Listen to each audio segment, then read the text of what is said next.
ప్రపంచంలో ఆల్మోస్ట్ ప్రతి professional traders open చేసే చార్ట్ ఒకటే, క్యాండిల్ స్టిక్ చార్ట్.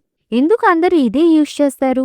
మరి క్యాండిల్ స్టిక్ చార్ట్ అంటే ఏంటి? ఈ రోజు మనం డీకోడ్ చేద్దాం. క్యాండిల్ స్టిక్ చార్ట్ కూడా బార్ చార్ట్ లాగే ఓపెన్, హై, లో, క్లోజ్ అంటే ఓహెచ్ఎల్సి డీటెయిల్స్ ని చూపిస్తుంది.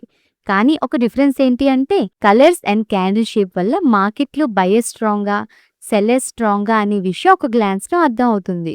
అందుకే బిగినర్స్ నుంచి ప్రొఫెషనల్స్ వరకు అందరూ ఎక్కువగా ఈ చార్ట్ ని యూజ్ చేస్తారు. ఫర్ ఎగ్జాంపుల్, ఒక షేర్ 1500 దగ్గర ఓపెన్ అయింది, డేలో 1540 హైయెస్ట్ కి వెళ్ళింది, నెక్స్ట్ 1490 లోయెస్ట్ కి వచ్చింది, ఫైనల్లీ 1530 దగ్గర క్లోజ్ అయింది అనుకోండి. క్లోజ్ ప్రైస్ ఓపెన్ ప్రైస్ కన్నా ఎక్కువ కాబట్టి గ్రీన్ క్యాండిల్ ఫామ్ అవుతుంది. అదే క్లోజ్ ప్రైస్ 1480 దగ్గర అయితే రెడ్ క్యాండిల్ ఫామ్ అవుతుంది. ఒక క్యాండిల్ స్టిక్ లో రెండు మెయిన్ పార్ట్స్ ఉంటాయి. ఫస్ట్ వన్ ఈస్ బాడీ, అంటే ఓపెన్ అండ్ క్లోజ్ ని చూపిస్తుంది అనమాట. Second one is wicks, upper wick అంటే హైయెస్ట్ ప్రైస్, లోవర్ విక్ అంటే లోయెస్ట్ ప్రైస్ అనమాట. బాడీ బయర్స్ అండ్ సెల్లర్స్ ఎవర్ స్ట్రాంగ్ అనేది చూపిస్తే, విక్స్ మార్కెట్ ఆ రోజు ఎంతవరకు మూవ్ అయిందో చూపిస్తాయి అన్నమాట. అందుకే క్యాండిల్ స్టిక్ చార్ట్ ని మార్కెట్ లాంగ్వేజ్ అని అంటారు.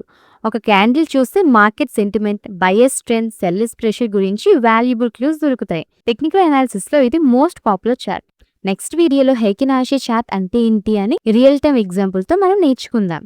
మార్కెటర్స్ తెలుగుని సబ్స్క్రైబ్ చేసి బెల్ ఐకాన్ని ఆన్ చేయండి. Learn smart, think long term. నేను సెబీ రిజిస్టర్డ్ అడ్వైజర్ని కాదు. ఈ వీడియో కేవలం ఎడ్యుకేషన్ పర్పస్ కోసం మాత్రమే. Thank you for watching.